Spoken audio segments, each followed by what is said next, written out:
بسم اللہ الرحمن الرحیم۔ آپ تمام حضرات کا شکریہ، رمضان ہوتے ہوئے بھی آپ بر وقت تشریف لائے ہیں، کیونکہ صورتحال تو آپ تمام لوگوں کو معلوم ہے، لیکن کبھی کبھار ضرورت پڑ ہی جاتی ہے کہ خصوصی طور پہ ان نکات کا ذکر کیا جائے، مشکلات کا ذکر کیا جائے جو کہ عوام کو درپیش ہیں۔ دہشت گردی کے بھی بہت سارے اقسام ہیں جو کہ ہمارے اس خطے میں جاری ہیں۔ ایک مالی دہشت گردی ہے جس کو موجودہ حکومت، صوبائی حکومت نے ایک ایسا طریقہ کار اپنایا ہے کہ لوگوں کے حوصلے پست کرنا، احساس محرومیوں کو بڑھانا اور مستحق لوگوں کو درکنار کرنا اور اپنے مرضی کے لوگوں کو آگے لے کے آنا، اقربا پروری کرنا، اور وہ میں اسی کو مالی دہشت گردی کہوں گا، جو کہ پی ٹی آئی تو ہر طریقے سے دہشت گردی کو سپورٹ کر رہی ہے، لیکن مالی طور پہ بھی اسی کا وہی طریقہ کار اور وتیرہ ہے۔ یہ جو رمضان پیکج کے تقسیم کے حوالے سے انہوں نے طریقہ کار اپنایا، 10 لاکھ خاندانوں میں 10,000 روپے فی خاندان تقسیم کرنے کا اعلان کیا۔ ان کے تقسیم کار کا جانبدارانہ اور تقسیم غیر جانبدارانہ اور غیر شفاف ہے۔ مقامی قیادت کو فہرستیں مرتب کرنے کا اختیار دینا، سیاسی بنیادوں پر رقم کی تقسیم کو فروغ دینا، حقیقی مستحق افراد کو نظر انداز کر کے پی ٹی آئی کے کارکنوں اور ایم پی ایس کے قریبی افراد کو نوازنا، مختلف اضلاع میں عوامی نمائندوں پر اپنے رشتہ داروں اور پسندیدہ کارکنان کو فائدہ پہنچانے کے الزامات بھی سامنے آئے ہیں۔ خود پی ٹی آئی کے اور بھی کارکنان اس عمل پر تحفظات رکھتے ہیں۔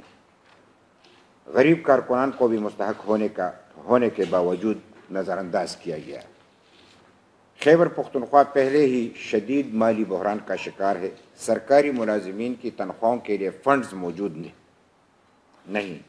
ایسے حالات میں اربوں روپے قرض لے کر اپنے کارکنان کو نوازنے کی مہم قابل قبول نہیں ہے۔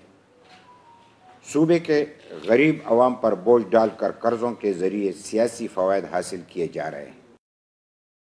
رمضان پیکج کے نام پر عوامی ٹیکس کے پیسوں کو اپنے ایم پی ایس کے ذریعے تقسیم کرنا ظلم ہے۔ جن حلقوں میں پی ٹی آئی کے ایم پی ایس موجود نہیں، وہاں ہارے ہوئے امیدواروں کے ذریعے رقم تقسیم کی جا رہی ہے، جو واضح سیاسی دھاندلی ہے۔ یہ عوام کے ٹیکس کا پیسہ ہے جو عوامی فلاح کے بجائے پی ٹی آئی کے سیاسی مقاصد کے لیے استعمال ہو رہا ہے۔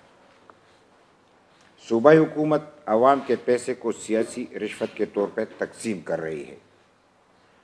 جو لوگ دعوے کرتے تھے کہ وہ ترقیاتی فنڈز اراکین اسمبلی کو نہیں دیں گے، آج رمضان پیکج بھی ایم پی ایس کے ذریعے بانٹ رہے ہیں۔ عالمی بینک کی حالیہ رپورٹ کے مطابق پاکستان میں 10 کروڑ سے زائد لوگ آج بھی غربت کی لکیر سے نیچے زندگی گزار رہے ہیں۔ حکومت اگر واقعی عوام کی فلاح چاہتی ہے تو انہیں معاشی استحکام دے، قرضوں پر چلنے والی خیراتی اسکیمیں نہیں۔ رمضان پیکج کی تقسیم نادرہ یا کسی شفاف نظام کے ذریعے ہونی چاہیے۔ اگر کوئی پوچھے کہ طریقہ کیا ہے تو یہ ایک طریقہ ہے کہ رمضان پیکج کی تقسیم نادرہ کی شفاف نظام کے ذریعے ہونی چاہیے، نہ کہ ایم پی ایز اور ہارے ہوئے امیدواروں کے ذریعے۔ عدلیہ اس سیاسی بدعنوانی کا نوٹس لے اور اس کی مکمل تحقیقات کی جائے۔ عوام کو روزگار، کاروباری مواقع اور مہنگائی سے نجات دلانے کے لیے جامع پالیسی بنائی جائے۔ یہ تو ایک خاکہ ہے جو ہم نے آپ کے سامنے رکھا۔ اور جس طریقے سے آپ لوگوں کو پتہ بھی ہے چونکہ آپ خود ایسے پیشے سے تعلق رکھتے ہیں کہ اگر یہ طریقہ اپنایا گیا ہے تو یہ تو بتایا جائے کہ پیسے کہاں سے آئے ہیں. یہاں پہ تو ایک زکوٰۃ فنڈ ہوا کرتا تھا، اس کا اپنا ایک طریقہ کار موجود ہے، لیکن اس کا نام بھی نہیں ہے کہ یہ کس مد سے پیسے یہاں پہ آئے ہیں اور تقسیم کیے گئے ہیں. اگر قرضہ لیا گیا ہے تو بھی یہ بتایا جائے، اگر قرضہ نہیں لیا گیا اور زکوٰۃ فنڈ سے آئے ہے تو بھی بتایا جائے. زکوٰۃ فنڈ تو سیدھی سادھی عوام کے پیسے ہیں، یہ تمام پیسے عوام کے ہیں، عوام ٹیکس دیتے ہیں تو خزانے میں پیسے آتا ہے. لیکن زکوٰۃ تو بالکل وہ خدائی یعنی حکم کے مطابق بندے کی اپنی ہی دولت میں ایک حصہ ہوتا ہے جو غریب کا حصہ ہوتا ہے. اگر یہ غریب کو نہ ملے تو یہ تو زکوٰۃ قبول نہیں ہوتی.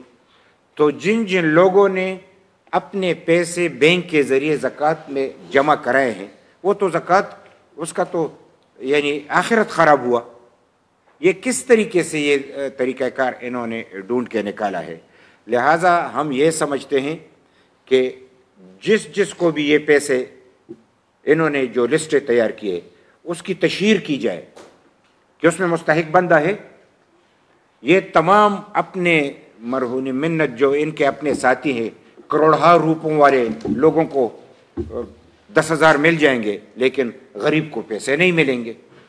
تو یہ تو ان کا پرانا طریقہ واردات ہے. لہٰذا ہم اسی پہ ان کی شدید مذمت کرتے ہیں اور ساتھ میں ہم یہ کہتے ہیں کہ یہ حکومت اگر یہ طریقہ کار اپناتی ہے تو اس کا تو اصل کام جو ہے انہوں نے چھوڑ دیا ہے. یہ انتظامی امور میں ایسے اقدامات اٹھاتے ہیں کہ احساس محرومی کو بڑھاتے ہیں اور مالی دہشت گردی کو بڑھایا جاتا ہے. لیکن اس کا کام امن و امان کا سنبھالنا ہے، دہشت گردی کا خاتمہ ہے. اس طرف تو اس کو توجہ نہیں ہے، اس کو پتہ بھی نہیں ہے.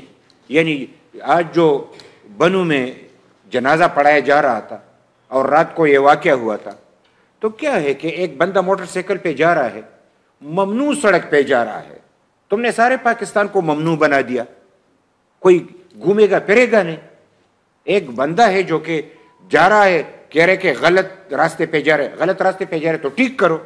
ایک موٹر سائیکل سے آپ اتنے گھبراتے ہو تو پھر دہشت گردی کا خاتمہ کیسے کرو گے؟ ایک بندہ اسکوٹر پہ بیٹھا ہے، تم یہ اندازہ نہیں لگا سکتے کہ اس کو روکو، اس کو سمجھاؤ کہ یہ راستہ ٹھیک نہیں ہے، اس راستے پہ جاؤ. تم گولی سے روکو گے؟ یہ کہاں کا طریقہ کار ہے کہ تم گولی چلا کے سارا کام چلاؤ گے؟ ہم یہی سمجھتے ہیں کہ جو طریقہ کار یہ اپنا رہے اس میں دہشت گردی میں اضافہ ہو رہا ہے. ان کے اس جارحانہ رویے پہ اور ظالمانہ رویے پہ کہ عوام اپنے آپ کو غیر محفوظ سمجھ رہے ہیں. اور رات کو جس طریقے سے وہ سارے لوگ جمع اکٹھے ہوئے تھے اب تو وہ تیاری کر رہے ہیں اور آج بنو میں شٹر ڈاؤن ہے. ہم اس یعنی ایک طرف مالی طور پہ ہمیں تباہ کیا جا رہا ہے، ایک دہشت گردی کے ذریعے تباہ کیا جا رہا ہے. پختون کدھر جائیں؟ خیبر پختونخوا میں تو انہوں نے قیامت ڈال دی. یعنی دہشت گردی کے حوالے سے اگر سیدھی سادھی یہاں پہ صورتحال موجود ہے تو اقدامات اٹھائے جائیں، قدم اٹھائے جائے. یعنی ایک دہشت گردی آپ اندازہ کریں کہ ایک سیدھا سادہ فارمولہ جو کہ نیشنل ایکشن پلان میں بنایا گیا تھا کہ جو دہشت گردوں کا ساتھ دیں گے سہولت کار ان کا بھی خاتمہ کیا جائے گا. لیکن یہاں پہ نیشنل ایکشن پلان کو یعنی پھینک دیا گیا. جنرل فیض اور ان کے حواریوں نے اس کے مخالفت میں نیشنل ایکشن پلان کے مخالفت میں معاہدہ کیا اور دہشت گردوں کو 40,000 کو یہاں پہ لے کے آئے. تو اگر دہشت گردی کا خاتمہ کرنا ہے تو 40,000 بھی یہاں پہ آئے ہیں، موجود ہیں، جو لائے ہیں وہ بھی موجود ہیں. جنہوں نے نیشنل ایکشن پلان کی توہین کی کہ یہ سارے عوام کی مینڈیٹ تھی اور تمام مکتب فکر کے لوگ اس پہ متفق تھے، اس کی توہین کی، اس کو تو سزا نہیں مل رہا. جب سے ہم سن رہے ہیں وہ گرفتار ہے گرفتار ہے اور گرفتار ہے بس، اور کچھ قدم نہیں اٹھایا جا رہا. دہشت گردی کے خلاف قدم نہیں اٹھاؤ گے تو آپ یقین کریں کہ حالات تو بے قابو ہو چکے ہیں، اسٹیبلشمنٹ کے، مرکزی حکومت کے، صوبائی حکومت، یہ تو مکمل طور پہ ناکام ہو چکے ہیں۔ میں اس کو مختصر کرتے ہوئے پھر آپ سوال کریں گے تو میں جواب دوں گا کہ اب کے جس طریقے سے یہ صورتحال بن گئی ہے، تو اب تو یہ ایک بین الاقوامی لڑائی کی طرف اقدامات اٹھائے جا رہے ہیں اور ایسی صورتحال بنائے جا رہے ہیں جس طریقے سے ٹرمپ نے اعلان کیا۔ اس نے کہا کہ افغانستان میں باگرام بیس اس کو قبضہ کریں گے، جو اسلحہ ہم سے وہاں پہ رہ گیا ہے اس کو دوبارہ کلیکٹ کریں گے۔ تو امریکہ نے تو اپنا فوج یہاں سے نکال دیا، تو کون یہ کام کرے گا؟ یہ کس کو کہہ رہا ہے؟ یہ تیسری عالمی جنگ کی تیاری جو ہو رہی ہے، ہم تو 2 جنگوں میں پختون تباہ و برباد ہو گئے، 45 سال ہو گئے، اب نئی جنگ کی تیاری ہو رہی ہے۔ نئی جنگ امریکہ کی خواہش پہ تیار ہو رہا ہے، یہ ایندھن تیار ہو رہا ہے جو ہمارے یہاں پہ ہو رہا ہے۔ یہ جو اقدامات ہو رہے ہیں کہ لوگ مجبور ہو جائیں کہ ہاں ایکسٹریم اقدام اٹھایا جائے، اور ایک ایکسٹریم اقدام یہ ہوگا کہ امریکہ کے لیے باگرام بیس کو قبضے میں کریں گے اور ان کے لیے اسلحہ افغانستان سے لائیں گے، تو جنگ ہوگا نا۔ تو جنگ ہوگا تو کون مرے گا؟ تو یہ ان کی مرضی سے چلے گا، عوام کی مرضی سے نہیں چلے گا۔ ہم یہ سمجھتے ہیں کہ یہ تیسری لڑائی جو یہاں پہ ہونے جا رہی ہے امریکہ کی خواہش کے مطابق، ہم حکمرانوں سے، اسٹیبلشمنٹ سے، مرکزی حکومت سے، صوبائی حکومت سے، عوام سے، سب سے اپیل کرتے ہیں کہ اس تیسری لڑائی سے بچا جائے، یہ بین الاقوامی تباہی سے بچا جائے۔ اس میں یعنی دوسری جنگوں کی طرح پرائی جنگوں کو اپنا جنگ سمجھ کے اس میں نہ کود پڑے، ڈالروں کے حوالے سے قوم کو تباہ نہ کرے، یہ ڈالری کاروبار ہے۔ اس لیے ہم یہ سمجھتے ہیں کہ یہ دونوں دہشت گردیاں ختم ہونی چاہیے، اور دونوں دہشت گردی میں حکومت کی پالیسی ملوث ہے، یعنی مالی دہشت گردی میں بھی حکومتی پالیسی ناکام ہے، اور دہشت گردی جو حقیقی معنوں میں لوگ تباہ و برباد ہو رہے ہیں اس میں بھی ہمارے یعنی جو پالیسی ساز ادارے ہیں وہ ناکام ہیں۔ لہٰذا ہم یہی ایک بار پھر یاد دلاتے ہیں، ہم باچا خان کے پیروکار، ولی خان کے پیروکار، اسفندیار خان کے پیروکار، ایمل ولی خان کی قیادت میں ANP جو جدوجہد کر رہی ہے، ہم یہ ڈیمانڈ کرتے ہیں کہ آج ہم آپ کو بتا رہے ہیں کہ تیسری لڑائی سے بچا جائے، عالمی لڑائی میں جان نہ جھونکا جائے، یہ تباہی نہیں رکے گی۔ تم نے آزمائش کرتے کرتے پاکستان کو تو گنوا دیا، بنگلہ دیش بن گیا، اب تو بقایا پاکستان کو خدا را اس طریقے سے اپنے خواہشات کا کھلونا نہ بنائے۔ ہم یہی سمجھتے ہیں کہ دہشت گردی کے لیے فارمولہ ہے، ہمیں اس فارمولے کو اپنانا ہے۔ آپریشن بھی ناکام ہوا ہے، کتنے آپریشن ہوئے؟ ناکام ہوا ہے، یہی آپریشن ہے نا۔ آپ بنو میں جا کے دیکھو نا یہ کیا ہو رہا ہے، آپریشن بھی ناکام، مذاکرات بھی ناکام ہے، اس لیے کہ پالیسی نہیں ہے، ایڈہاکزم کی بنیاد پہ بات ہو رہی ہے۔ لہٰذا ایڈہاکزم کی بنیاد پہ اقدامات کامیاب نہیں ہو سکتے۔ ہم سمجھتے ہیں کہ پالیسی کیا ہے؟ ایک تو سارے پاکستان کے جو کہ ہمارے آرمی پبلک سکول کے بچوں کی خون کی مرہون منت، ہمیں ایک متفقہ ایجنڈا ملا، کون اس کے راستے میں رکاوٹ ہے؟ اس نے تو تمام فارمولہ دیا ہوا ہے کہ سہولت کاروں کو بھی پکڑا جائے اور سزا دی جائے، دہشت گرد تو چھوڑ دے۔ اس کے راستے میں رکاوٹ ہے تو بتایا جائے کون ہے، اور جن لوگوں نے اس کی وائلیشن کیا ہے ان کو سزا کیوں نہیں مل رہی۔ پھر آئین کے روح سے تمام اداروں کو اپنے اختیار ملنا چاہیے، یہاں تو پتہ ہی نہیں چلتا۔ پارلیمنٹ کے ساتھ اختیار نہیں ہے، پارلیمنٹ خود آئین بناتا ہے، وہ آئین پہ عمل نہیں کر سکتا۔ یہ پارلیمنٹ پھر عدالت جاؤ تو عدالت اپنا آئین بناتا ہے، اور اسٹیبلشمنٹ تو اس کے تو اپنی مرضی۔ وہ تو یعنی ہم نے پاکستان میں آئین پاڑتے نہیں دیکھا، کس ڈکٹیٹر نے آئین کو نہیں پاڑا، کس کو سزا ملی؟ لہٰذا ہم یہ سمجھتے کہ آئین پہ عمل کیا جائے، خارجہ پالیسی آپ کی غلط ہے اس کو درست کیا جائے،